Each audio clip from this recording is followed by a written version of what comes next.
Menteri Koordinator Bidang Kemaritiman dan Investasi Luhut Binsar Panjaitan baru-baru ini bertemu dengan bos Tesla yakni Elon Musk beserta dengan jajarannya. Pertemuan di Amerika Serikat tersebut bertujuan agar Tesla mau bekerja sama dengan Indonesia terkait penyediaan dan pengolahan nikel sebagai bahan baku pembuatan sel baterai yang berlandaskan environment, social, and governance. Hal ini terungkap melalui unggahan Instagram Pandu Syahrir yang sekaligus menampakkan pesohor lain seperti Anindya Bakri dan Duta Besar Indonesia untuk Amerika Serikat Rosan Roslani. Pandu pun menyebut bahwa dalam kesempatan tersebut dibicarakan beragam hal mengenai pengembangan ekosistem di kendaraan listrik atau electric vehicle, renewable energy, dan program B20. Sebab produsen kendaraan listrik itu diakui cukup tertarik dengan tanah air karena memiliki sumber daya besar untuk dapat menggarap 3 isu penting tersebut.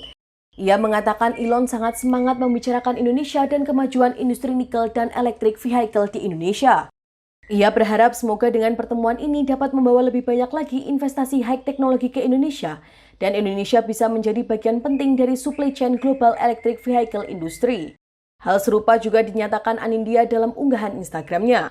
Ia menyatakan tujuan lain pertemuan tersebut juga untuk mengundang Musk bergabung ke International Advisor Caucus di acara B20 yang akan diadakan pertengahan November 2022.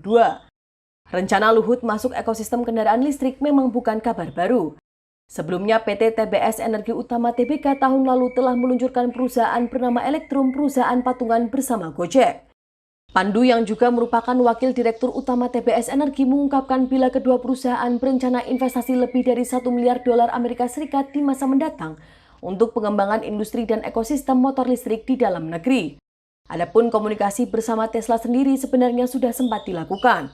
Tapi rencana itu batal karena Tesla dianggap terlalu mendikte pemerintah Republik Indonesia.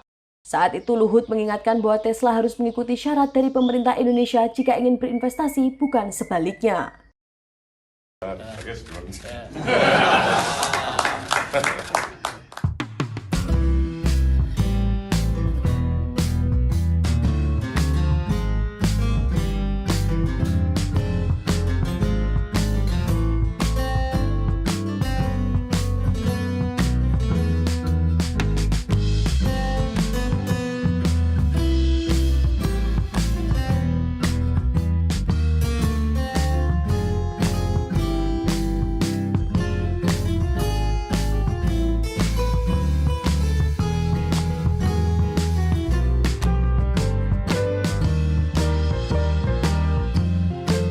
Terima kasih sudah nonton.